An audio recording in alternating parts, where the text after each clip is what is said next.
You know, none of us would be in this position to be able to play Gaelic games if it wasn't for the previous 70 years and the people in 1948 who decided to establish the club. And there's a lot of people that have come between then and now that if it wasn't for them, and if there was any gap or if the club had died, it would have taken a massive effort, or who knows whether we could have established it again.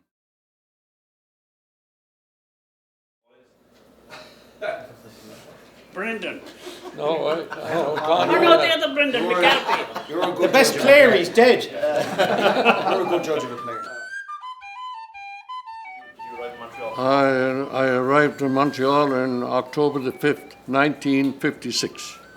I was involved with the club straight away because my brother Peter lived here, and I had my first experience around the 10th of October up in the mountain.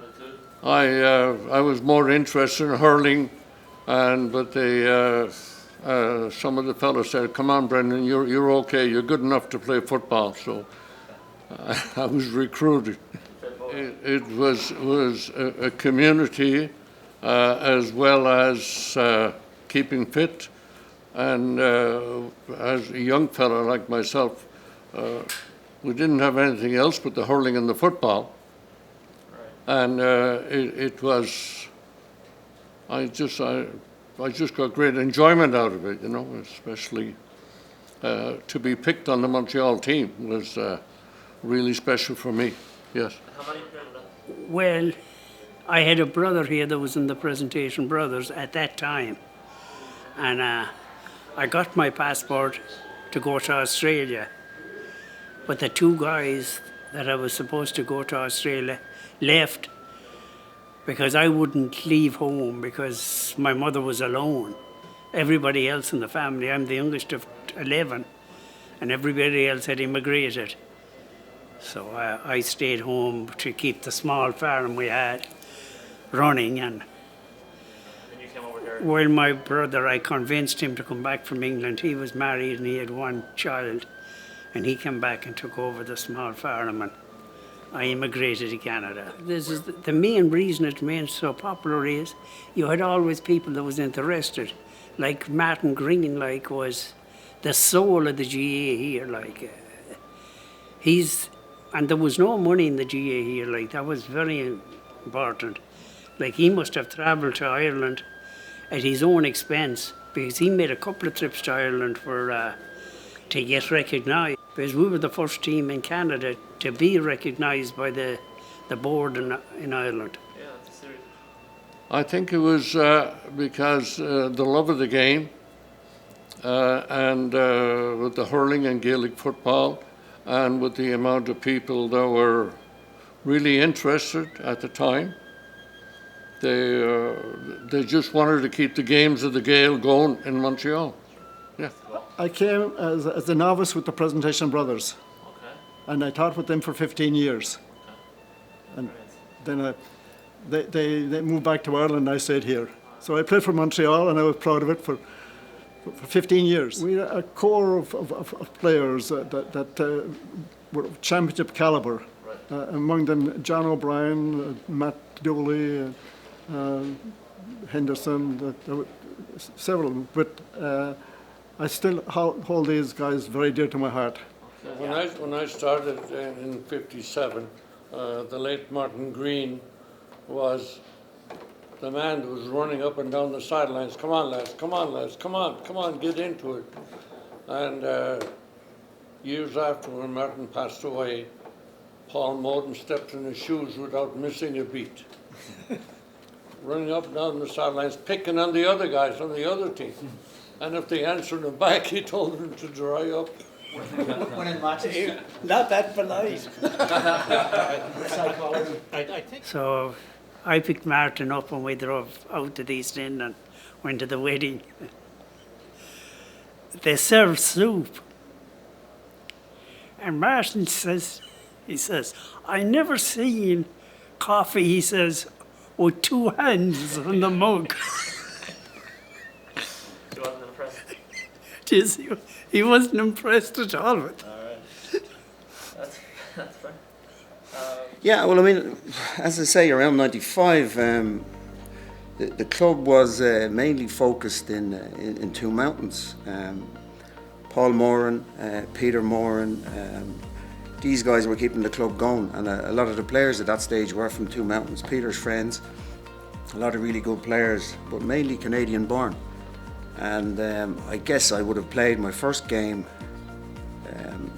sometime summer of '95. When I met the guys, maybe I was maybe one of the few Irish guys on the team. Maybe there was only one or two at that stage. I was introduced to the club by Cal Marlowe, who was the president at the time, and he invited me to be the coach. So I thought, great, I'd missed it. I'd been 6 years in Holland. I hadn't really had much involvement with it there, and so I decided to coach the team, or take up the opportunity to coach the team. Now, what he didn't tell me was that it was kind of an interesting time in the history of the club. So in actual fact, when I came in, I didn't realise it at the time I came in, but there had been two teams. Basically, for the few years leading up to that, there was a team from like the Two Mountains area that Peter Moran was running, and then there was a team of Irish guys that were kind of downtown. And they were sponsored by McKibben's, so there was actually two separate teams going on. Both of them actually quite successful, or at least relatively speaking. McKibben's team, I think, won the Power Screen Junior Championship one year, and the Two Mountains team was in the final a different year. So anyway, I came into it not really knowing any of the background to this, and then quickly realised that there's like two factions here, and I've got to kind of pull them all together. So it was actually quite challenging. Where you decided to train was if you trained up in Two Mountains, the city guys weren't that interested. If you trained in the city, the Two Mountain guys weren't that interested. So there was a little bit of a diplomacy aspect to it as well. But Paul, I was going to say to you, the first time I ever played in Montreal, it was the first time anyone ever bought me a drink after the game. I remember we went down to some... That must be me. Yeah. But you know what I didn't know that day? My drink back and say, I should have taken a picture, because that's the only drink you ever bought. No, but we went... It was a unique thing when you, as I say, you played that first game, and we went somewhere in LaSalle, I think, or whatever after the game, and all the team went in, and we had a big long table, and you and Billy were up the top, and Pat was there as well. And you guys, if I remember correctly, you paid for all the players to have a chicken dinner or whatever, and a couple of pictures were put out. Remember that you three guys chipped in. I think I tried to pay for my own, and you told me not. So, in those early days when I came over, you guys were like, you're like the godfathers of this team. But no one had to put their hand in their pocket. I was shocked. Well, how do you think this hand got that much longer than the other one? From bundling my pocket. I know. No, there's a word for it. You've them crocodile hands. No one ones that don't go down into the pocket. So there's a tendency for the Irish to get together and help each other.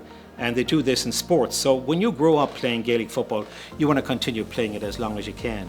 And the social aspect is very encouraging as well. I met with this guy, came to visit me. I lived out in the East End, and this guy came. He was from the next parish at home. He knew I was here, so he got an address and visited me. His name was Willie Fahey. He's still here in Montreal. And he's convinced me that we should go in the St. Patrick's Day Parade. And we went on the St. Patrick's Day Parade. We went and rented these top hats. And this year will be my 62nd consecutive year on the Patrick's Day Parade. The G was one of the best things that ever happened to me. Like, you get lots of friends. And the Montreal Shamrocks were always very close, whether the guy came from the north of Ireland or the south of Ireland, or made no difference. You were very close, like the whole group was very close. We continued with that, and again, we always had the Moran School announcing at the after party of the parade, and that was a big occasion for all the families in the Irish community as well. to be able to get together. And I believe the guys still do that and keep that going, which for me that was fantastic, because you can be a little isolated in your bubble of playing and the players, and come in, watch some matches, and you'll meet some of the older guys. But once you actually see that there's a wider community there and that you're a part of it, then it's pretty special. And especially, as people get older and you get the second and third generations that have an affiliation with the club. Like I remember a time on the executive looking through our membership list, and it was hundreds of people, and you might have known 30 or 40, but there was a couple of hundred people there that were getting letters sent out to them asking for their membership, and just keeping them involved. You mightn't have got a reply from all of them, but you would have got a reply from some of them, and it meant a lot to them that we were still reaching out to them as well. We have an expression at the club here, I guess hashtag Shamily is what they say at the girls, especially. It's really a family here, and for a lot of people, I think even some of the older members referenced it as well, that a very close community. Yeah, I guess one of the big ways we try to attract and recruit players, we tell them we work hard and play hard. Definitely play even harder, I'd say. A lot of social activities we try to get involved in. Obviously, the St. Patrick's Day is a big one. We've tried to encourage some of our older members to be attending that with a big family kind of get together after the parade with music and dancing. We're lucky enough that we have a lot of talented dancers and musicians within the club that we can avail of. Dennis Lyon, God rest his soul, was one of the best footballers that ever played for Montreal. Dennis Lyon. How long was he here, John? Was he here long time? He was here a good while, Dennis Lyon. Yeah. Well, you see, like, he was a kind of a likeable guy because he had great connections. Yeah. Like anybody that could get Terry Kelly 2 jobs had to have connections. And he did. He got Terry Kelly 2 jobs, got him 1 job, and the company went out of business. And he got him another job in the bank. He ended up he was a real businessman. He had great connections. Yeah. I think I mentioned it earlier on there years ago. You know that St. Anthony's Church down on St. Anthony's. Anyway, there was PJ O'Donnell from Galway. PJ was in town. He was visiting at the time, and I said to PJ, I said, there's one of the older guys in the GA that just died, and there's a funeral mass room down at this church. So I said, we'll go along. So PJ came along, and anyway, it was a small church and funeral mass and so on. So Dan Grace's wife came over to me, and she looked around and she said, listen, she said, that man's soul will never get to heaven unless someone sings a song. So, she was obviously looking for a hymn. Anyway, Pat Dunn got up and he started out, there's one fair county in Ireland. That's not what she was looking for.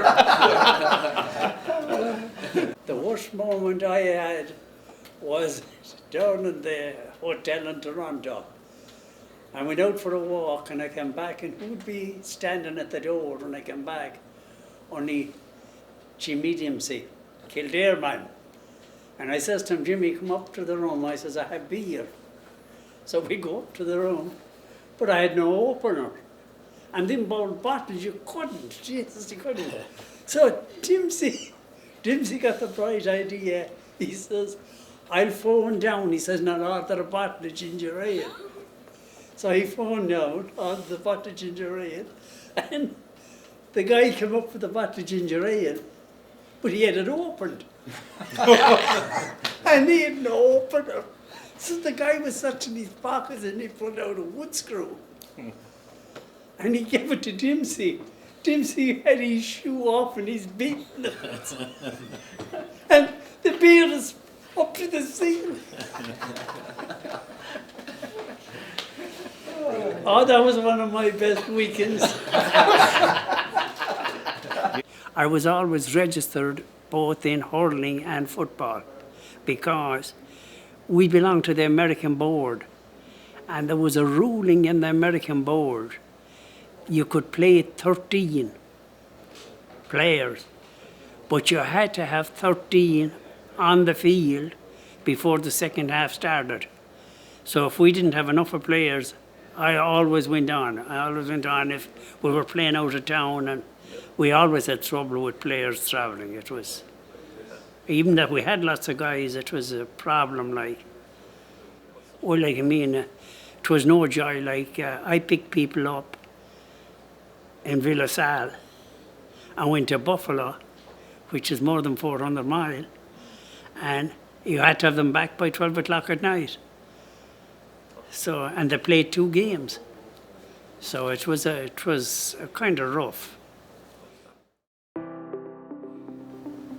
A lot of Irish people went to Beaver Lake, you see. That was kind of a Sunday outing.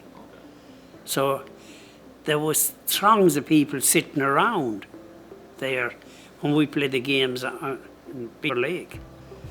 Like, we were always very lucky that somebody didn't get it with this thing. So there's, I mean, it wasn't a standard size, but it was good enough for us to play games. Nobody had any complaints about the size of the field. They just wanted to play. You had to get a permit from the city for to play. Like Loyola was the home, like, I mean, up until they built the church on the grounds where we played. But Loyola, we had good connections in Loyola because there was a guy there that would give us the lime and the machine and everything for us to mark the field. No charge. I mean, the process of getting the pitch really seemed to be something like that. We would just land on the pitch and hope no one else showed up for a lot of the times.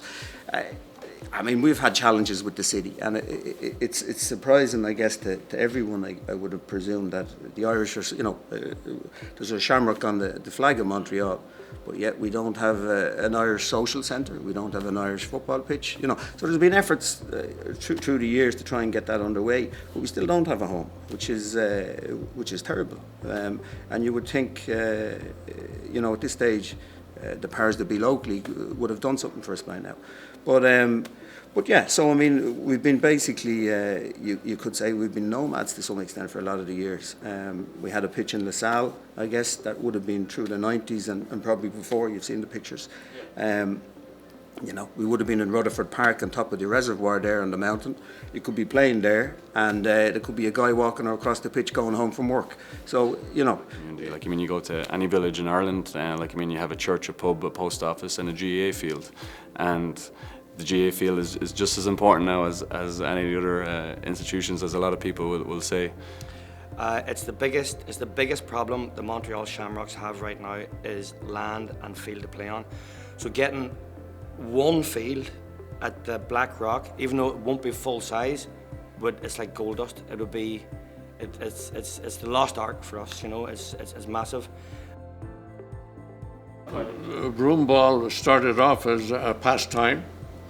There wasn't too much training that we could do in the winter months, so broom ball was started up by a bunch of fellas, including Paul Moden from another Galway man. We played outdoor rinks and temperatures 25, 30 below zero, and it was almost like hurling on ice. The Dome of Concordia, I think we started renting those facilities back in 2013. I think when we had started the Super League, we realised that we were going to lose all the momentum if we didn't keep it going in the wintertime. We find that we were starting from scratch again in the spring, so we looked into where we could rent those facilities. Just contacted the Dome. Obviously, it's a very expensive outlet to rent, so a lot of fundraising and looking for sponsors to help fund that.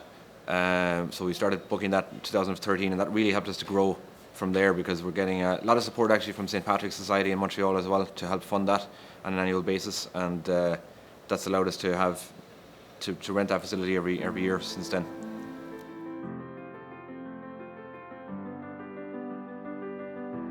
Yes, this is an All-Ireland medal. It was, I won 2 of them playing for Montreal when we won the Northern Division of the American League. We competed against teams like Boston, Toronto, Syracuse, Rochester, Buffalo, and Hartford, Hamilton, Ottawa, later on. Yeah. So we were really involved. We wanted to be involved. Yeah. We were more integrated. We were more together than I figured that the other teams were. There was greater camaraderie, greater friendship among the Montreal players. So I would say in mid 90s, maybe 90% of the team would be local Canadian guys, and their sports would be so you can imagine the game would be quite physical because their sports would be hockey or Canadian football. That's soccer to some extent, not so much, but those were the skills they would bring. They would be very abrasive in the tackle. So we'd play games against Toronto teams, and they, a lot of Irish guys, and think they're really skillful and so forth. And they might come in once or twice into the square, but they wouldn't come in 3 times. Okay. And that's so if you can merge that Irish skill with the Canadian skill of the tackle, which is very strong. I mean, within the rules, of course. But I remember these guys that come in from Brampton, and typically northern guys, from north of Ireland, would come in, maybe Tyrone, that kind of thing. You get the picture, fancy footballers. But they'd come in, score a goal or whatever. And I just remember one of the guys, I think he was coming in for his 3rd goal, jinking, doing all the moves. Canadian fellas had enough of this. So you see it in the CFL, it's called the torpedo tackle. Yeah. So this guy comes in, and your man just goes down and takes, and your lad goes up in the air, spins around, and he's in a heap, And that was it. They didn't score any more goals because they understood. But there's a respect in GAA that if you're 10 points, 15 points ahead, you don't keep putting the ball in the back of the net. But these Tyrone guys were, But like I say, the Canadians sent them a message there. So that it's that kind of thing. You have to have respect for that. There was a guy in... Ricky Croner was from Buffalo. Yeah, Buffalo was. Yeah, okay. Well, I remember, this was just, I think, my 2nd game. And somehow or other you put me marking him, and he was the dirtiest player I ever played against in my life. Was he from Kerry? Tyrone. Oh, I don't know where he was from. Well done, girls. Go on. Yes. Where are the forwards? Go on, Paula. Go on, Paula.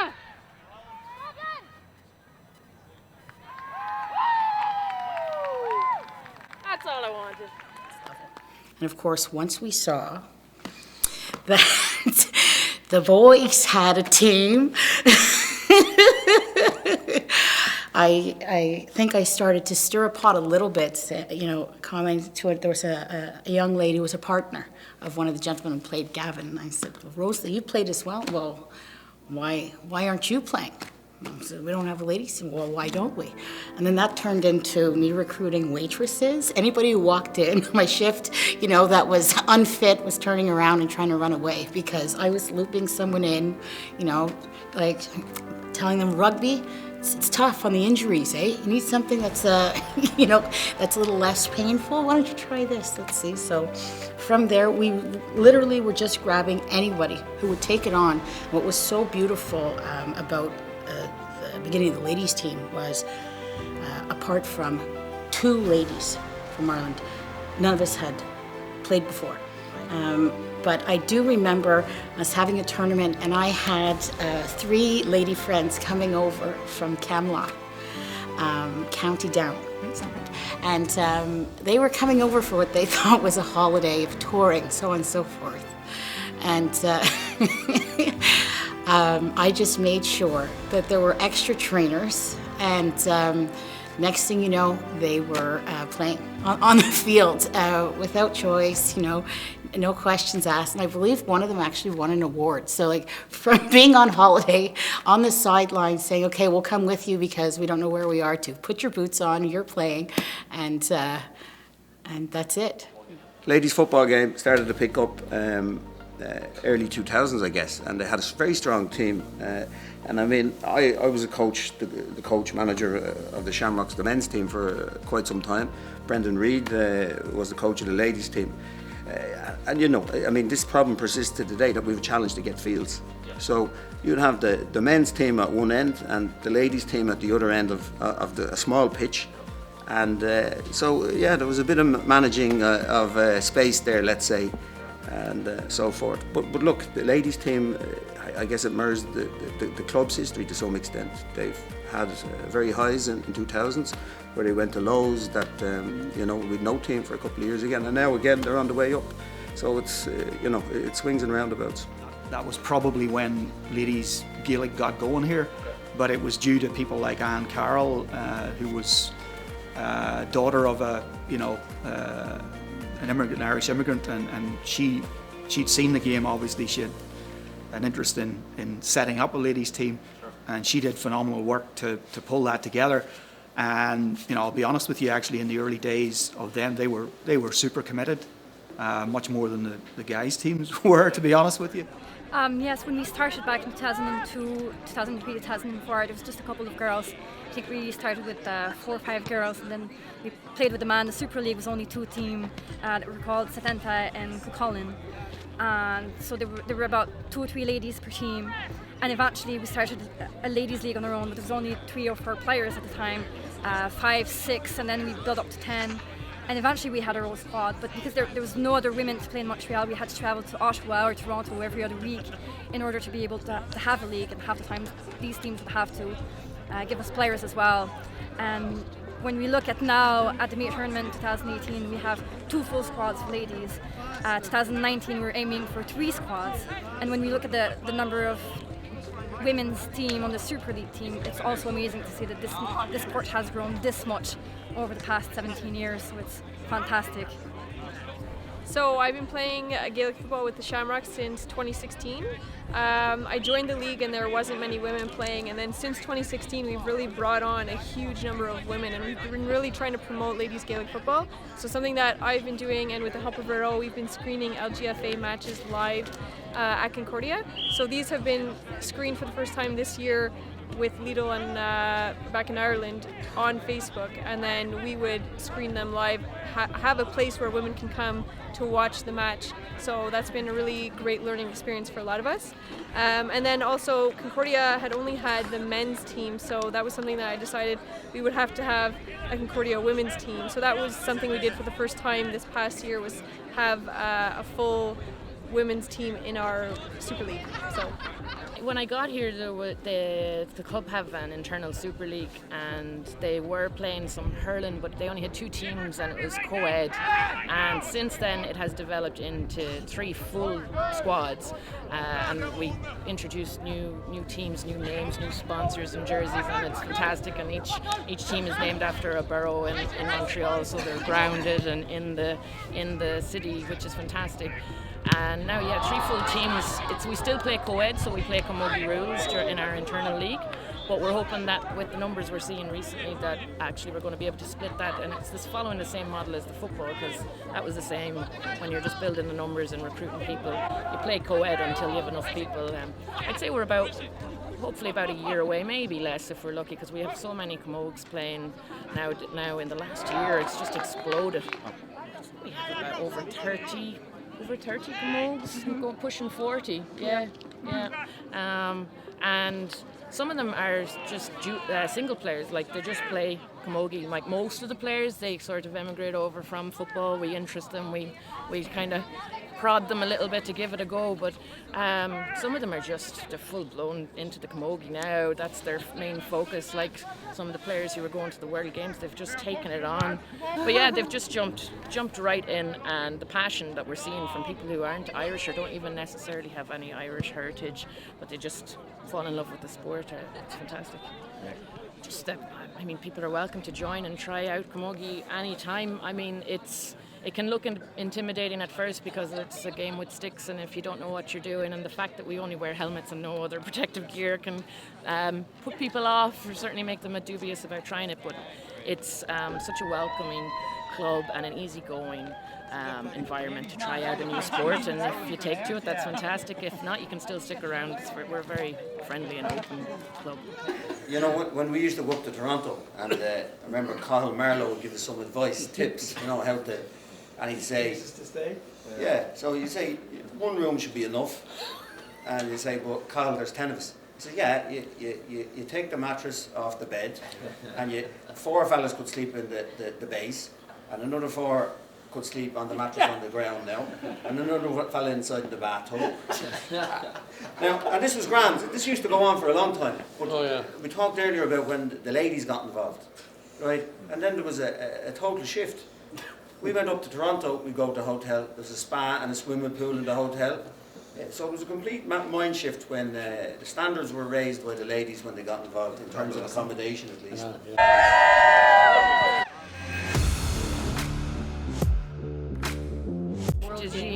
Montreal games. Yeah, really excited about that. So we've put together a pretty strong squad and we're practicing together frequently. And yeah, it's going to be great. And is this your first time, have you been to Ireland before? Or? No, never been to Ireland before. Yeah. So really looking forward to that. But we're making sure to bring them to Sligo, so we'll get some football and camogie played in Sligo as well.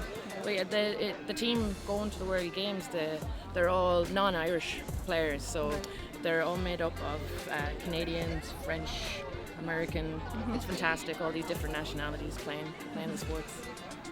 I started young playing hockey and football, played my entire life, still play hockey on weekdays.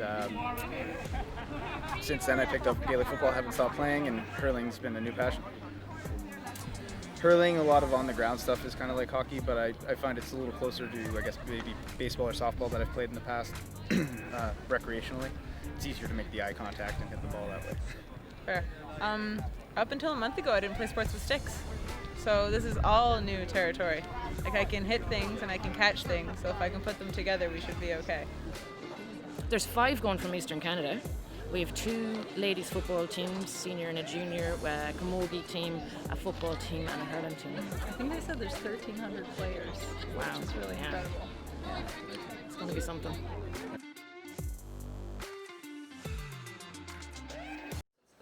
I guess around the time I was coming over, they had a very good ladies team around that time that just was on the point of retirement. I suppose a group of girls who were all around the same age and kind of were starting to end their playing days.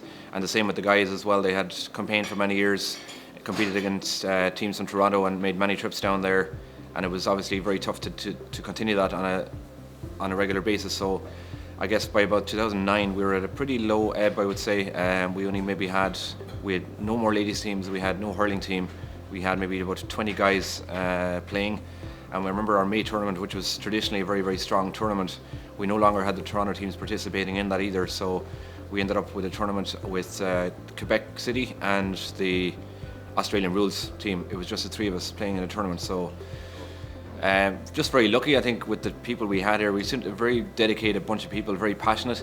And I think when you have passionate people around like that, just very lucky to have them. Like guys like Stephen Owens, Tony Cunningham, a lot of the ladies who were involved here as well, who played a big part in getting the ladies going here. Jen Dumay, Kathleen Zook, a lot of these people who kind of founded Mariette, for example, who would have put a lot of work into the ladies. So just they're examples of, it's hard to pick out these people, but it's a lot of people who would have given a lot of their time, dedicated and passionate, and we just got all those people together and just drove on from there. Everyone kind of took on a role, either as coach or training or organising events off the field, recruitment, whatever it might be. You were going out on a Thursday night, you'd have maybe 4, 5, 6 guys training.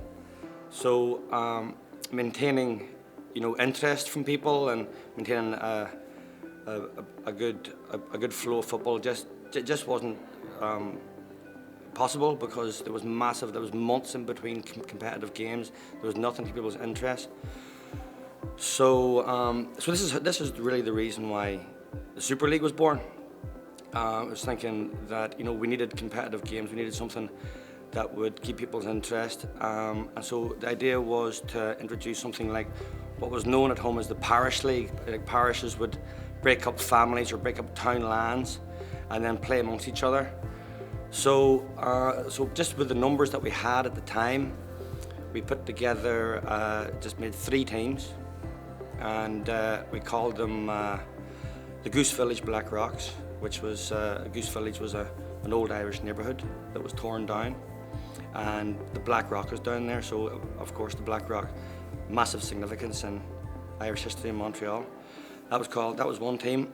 The Griffintown Gaels was another team, again Griffintown, great Irish history. And the Verdun Vikings, we called the Verdun Vikings. We called them that because I lived in Verdun at the time, and so I thought we'd call a team called the Verdun Vikings. So we all started playing. It was a Saturday afternoon in June 2012, and it was lashing, and it was freezing, it was cold for a June afternoon. But we got people out. We dragged people out that hadn't even played before, and we played 3 games. Each team played each other twice, and we had 6 aside that day. 18 people showed up on the first day, And then we started playing Super League once a month. The second Super League in July had 27 people. Some people from Ottawa came down. And then it just grew slowly from there. You know, we used to play once a month for the next couple of years. We played on a Saturday. We kept the same format with the 3 teams. It was co-ed or mixed, as they call it. Ladies and men's playing for the same teams. So that was great. And that just continued on for a couple of years. So now we have 3 fully fledged Super League leagues in Montreal. Men's football, ladies football and hurling, and it runs on a weekly basis from the start of January right through to the middle of October. I believe from its humble beginnings in Rutherford Park that day of 18 players, we're now the only city in Canada that offers competitive ladies, men's and hurling football from January to mid-October. Last year in 2017 we had just under 200 people play Gaelic sports in Montreal, whereas in 2012 we were running at about 20 to 25. These 200 people that are playing in the Gaelic sports, it's about 70 now to 80% non-Irish. You know, so it's all Canadian people and non-Irish people playing. So we're really introducing the Irish culture into the local community, and that's something that we're really proud of, you know. Again, I suppose the demand now, we have 2 seasons. We have a winter indoor season and then a summer outdoor season, which is fantastic. So you can play Gaelic games all year round, essentially. So I'm part of the Gaels team in the Super League, and Vero is part of the Vikings. Yeah. So every week we meet. There's a men and women's match that's played, and then right after a men and women's match, we play co-ed camogie. Co-ed hurling. Our hope is to eventually have a camogie league and a separate hurling league, so that the women will be able to play their own game and the men can play their own game. For the time being, we're not at that stage yet, but that's maybe where we're headed in the future. It's a good way of practicing our skills for the summer as well, because you know summer is so short here in Quebec. That having a chance to play all winter long every week from January up until April is giving us a good chance to not only practice but have fun and develop our teams as well. So it's fantastic that we have that opportunity.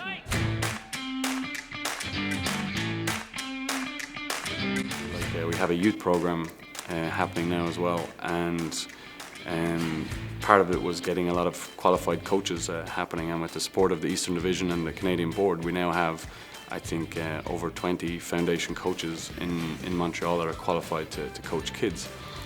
So now we have to go and find kids for them to coach, which is the next step of what we're trying to do.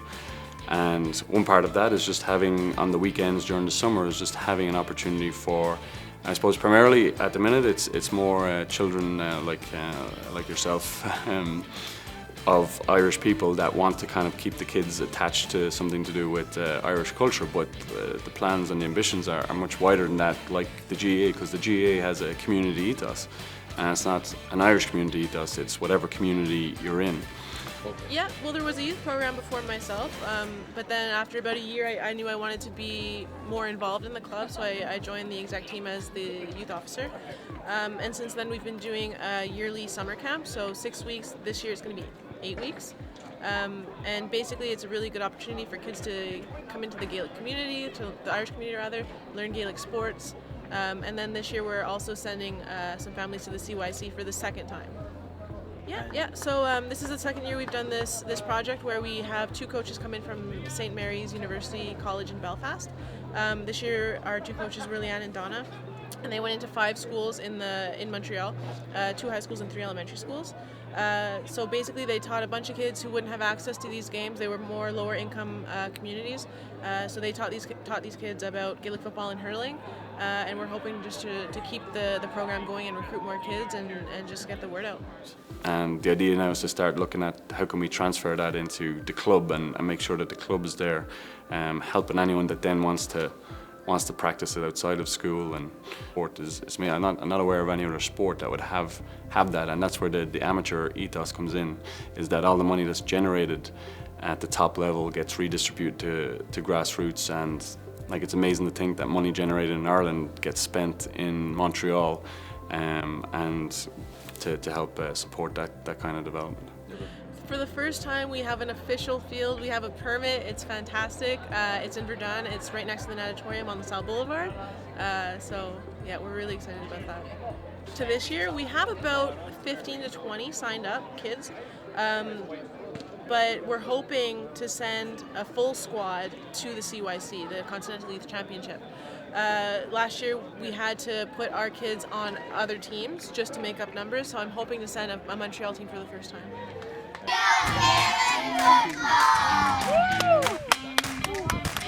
Wanted to find a way to have a space where the kids would have a target to hit, I guess, and have kids' games with a kind of a manageable size of goalposts. So that was one of the main reasons we had brought them over initially. But it's something we can bring to any event now and have an exhibition game with. But I guess it's always been the challenge with goalposts. We adapt. Even in Concordia and Loyola there, we're using soccer goals, and we had a bright spark in the club who went to Home Depot and managed to get some little retractable extensions that we could attach onto the soccer post to make a proper Gaelic post for our games.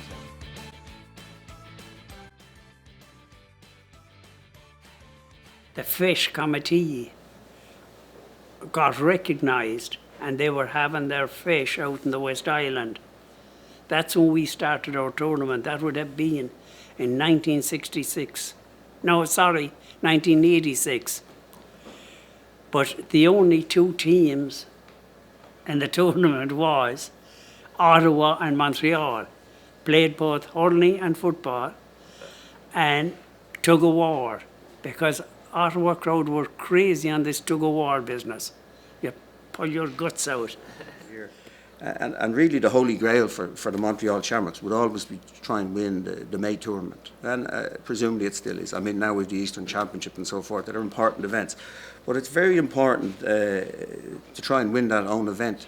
And those occasions were few and far between. You know, the Toronto teams were particularly strong. St. Mike's were very strong all through them years. Not just their first team, but their second team.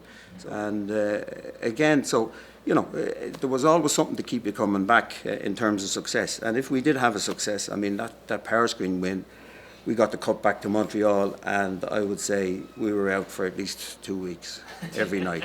And, you know, it was a crazy time. But like I say, you didn't do it for the success. It was more for the camaraderie and to keep the thing going, as the guys did before us.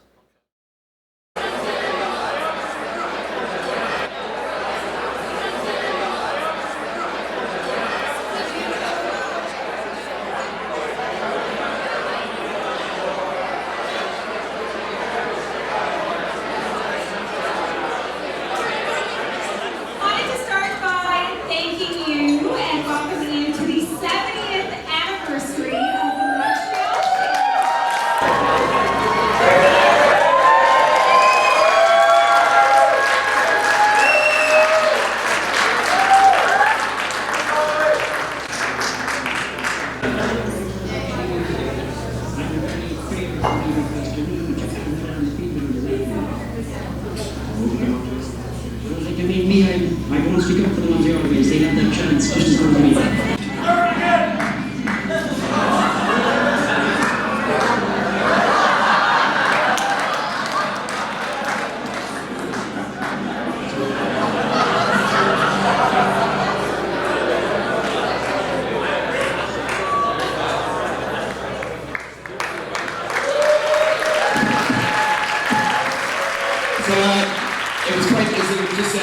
The volume wasn't high enough for that, but it was quite funny actually what he said there. He was interviewed by a local TV station and they asked him how was it that he was refereeing the game, Montreal versus Toronto, when he was from Montreal, and was he going to give a fair team? He's like, of course I'll give a fair referee's performance. The Montreal guys can look after themselves, but I think everybody knew, who knows Paul, probably one of the most biased referees you could ever have in a field.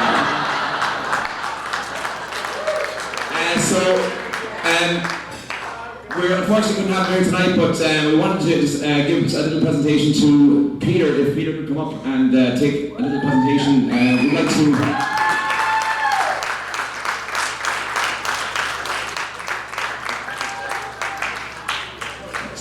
being three-time former president and all the work he put in over the years, we thought it might be fitting to make him the first ever honorary president of the Montreal Shamrocks. So on behalf of the club,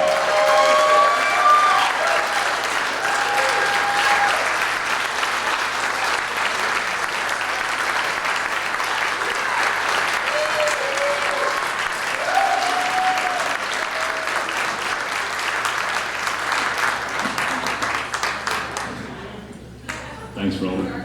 Thanks to the Shamrocks. My dad's fine. Little procedure, gonna drive us all nuts in a few days when he gets home. Swear. He's really disappointed when he missed tonight. He was really looking forward to this event. Circumstances prevented him from being here, but he will be really taken aback by this. Thank you very much.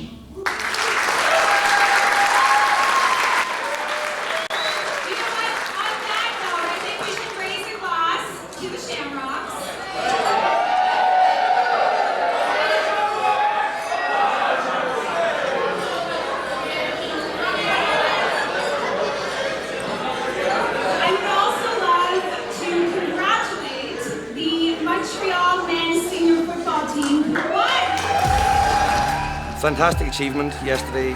Montreal Shamrocks won the senior Montreal Made tournament through the work of people like Damien Keneally and Tony Cunningham and Ronan Corbett and Marty Lawless. People like this over the years, getting like qualified, and level 1 coaching has really improved things. And the Super League, because everybody's match fit all the time instead of coming in May and not having played for 8 months. Super League has everybody match fit. They're fit. They've been playing every week. And the boys turned up yesterday, and it was an absolute delight to watch. As I said, it was this is what they get when they drop me from the senior team. They go and win. Yeah, it was amazing. It speaks again to there's so many facets of GAA, and when you win a championship and you're trying to explain to people what the sport is. And I say when we won a championship at home with my home club, and you say and you win it, it's not just a team, it's your community, it's your school teachers and your all your parents and your cousins and everything like that, and you all celebrate together. And I think when you emigrate and then you have other people that are in similar situations and your community becomes your family, and then over the years, we've struggled to compete against the Toronto teams, and yesterday when we won, and we won in dramatic fashion, and it was just an amazing feeling then when the final whistle goes, and then you're together, not just with the actual men on the team, but for the club. It means a lot that they win. So it's more than just a victory of winning a tournament, and it mightn't mean too much to many other people, but for us it means a lot. That you see all the work that's been put in around the club.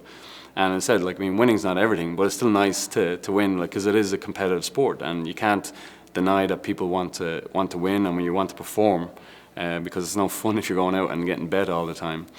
So it's nice every once in a while to get a victory like that, and it was definitely a big day for the club, and it was an amazing way to top off the 70th weekend celebrations. You couldn't have written it any better.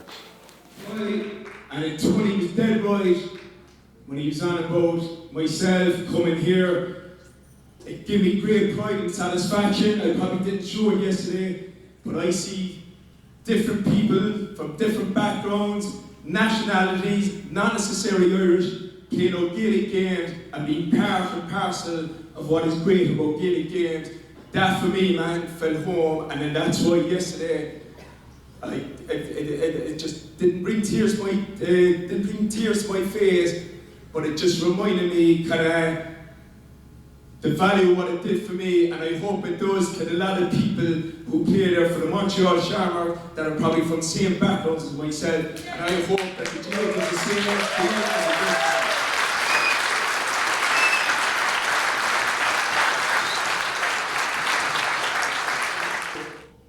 To the people who've carried the club through thick and thin, through good and bad times, okay? You're the reason why we're all here gathered tonight, celebrating a great night, and the reason why I've been lucky to be part of this, okay? I feel very humble and listen to the stories there being mentioned, okay?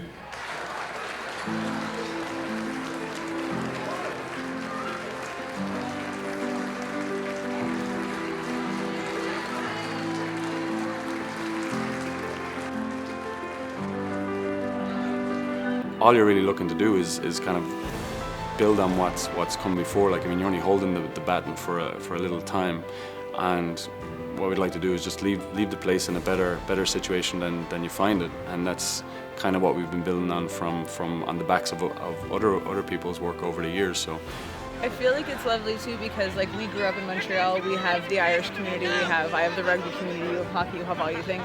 But when you move across the world, like your club becomes your family.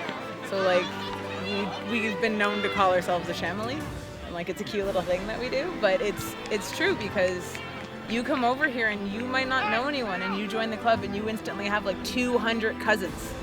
And like, it's just like family because sometimes they will drive you absolutely insane, but like if you need something, they're also the first people that will say yes. And we're actually family.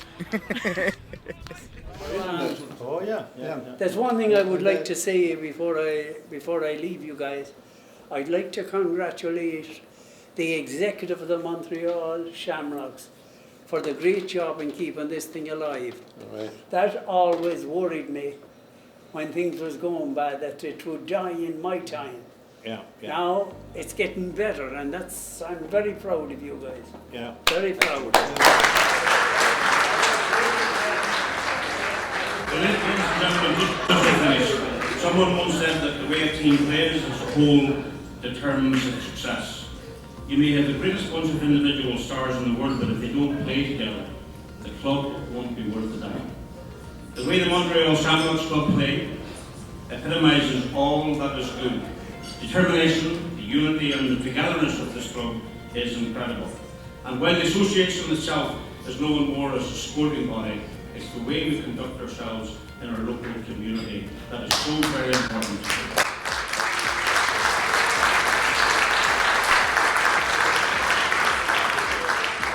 I want to congratulate you on an incredible 70 years, and as the ambassador said, here's to 70 more. You'll be in my own.